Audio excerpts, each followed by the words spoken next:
Hi, it's me, Jen. I wanted to clarify a few items about the OBRA scheduling.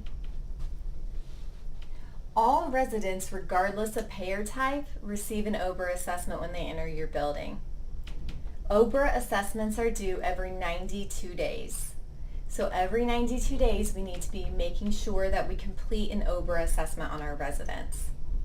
The OBRA assessments include the admission assessment, the quarterly assessment, the annual assessment, and significant change assessment. So every 92 days, one of these assessments needs to be sent to CMS. So every 92 days, regardless of payer type, we're going to be completing an OBRA assessment. We have an entry tracking record, which is completed when the resident enters your building. We have a discharge tracking record. We either have discharge return not anticipated or discharge return anticipated. In the video today, we discussed the resident entering the building. So in that case, we would do the entry tracking record. And then the admission assessment is due by day 14. After the admission assessment, that ARD date sets the calendar for that 92 days. So the date of the ARD for the admission assessment determines when the next OBRA assessment is due. So 92 days after this date, the resident will either be having a quarterly assessment or a significant change assessment. The significant change is a change in 2 or more areas for the resident. It can be an improvement or a decline, a weight loss, a pressure ulcer. Several different items can be included in the significant change. You can see the RAI manual for further clarification. I also have a video regarding significant change. You can watch that as well.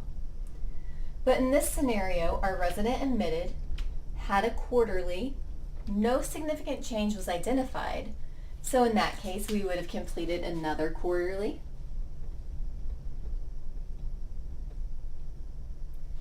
No significant change was identified, so we did another quarterly.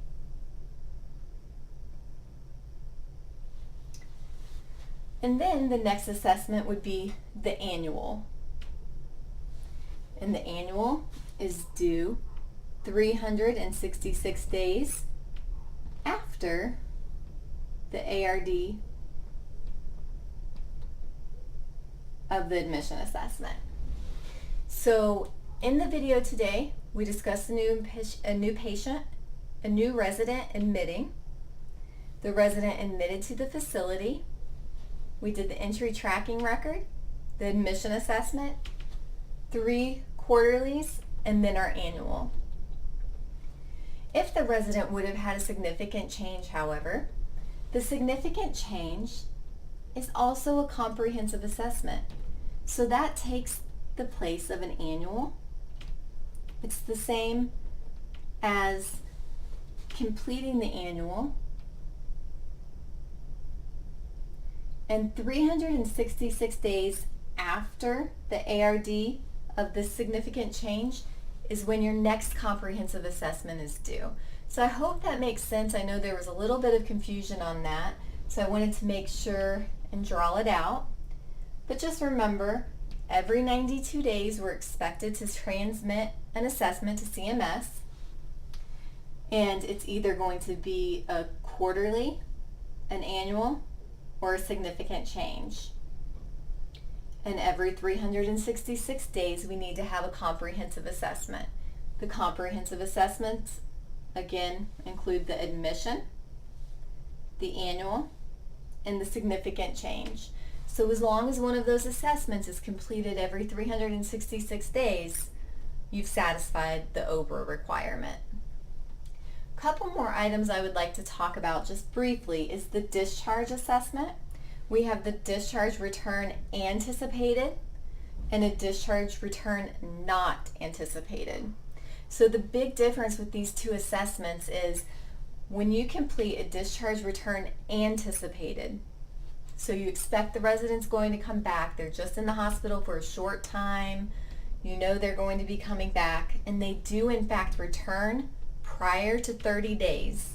So if they come back 30 days after discharge and you did this discharge return anticipated, when the resident comes back, you're going to do a re-entry.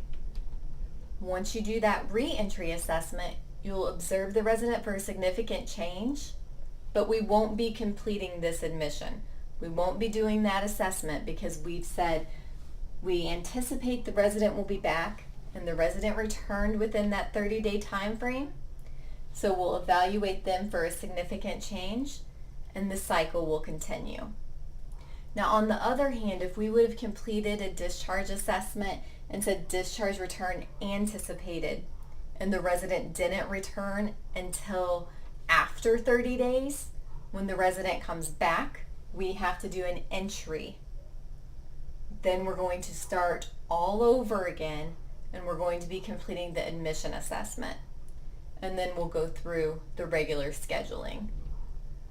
So if you have a discharge return anticipated and the resident does not come back prior to day 30, let's say they come back on day 32, you restart the entire cycle over again.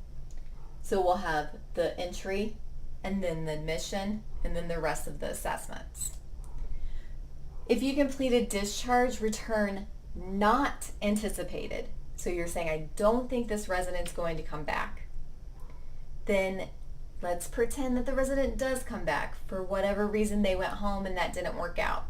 They come back to your building, you have to start all the way over. You have to do that entry assessment and then an admission assessment, and then you follow that cycle again.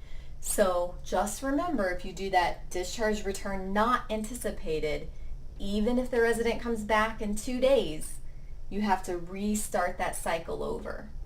So that's the big difference between the discharge return anticipated and the discharge return not anticipated.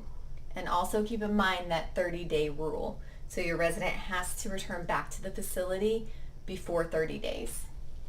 So that is the basic OBRA scheduling.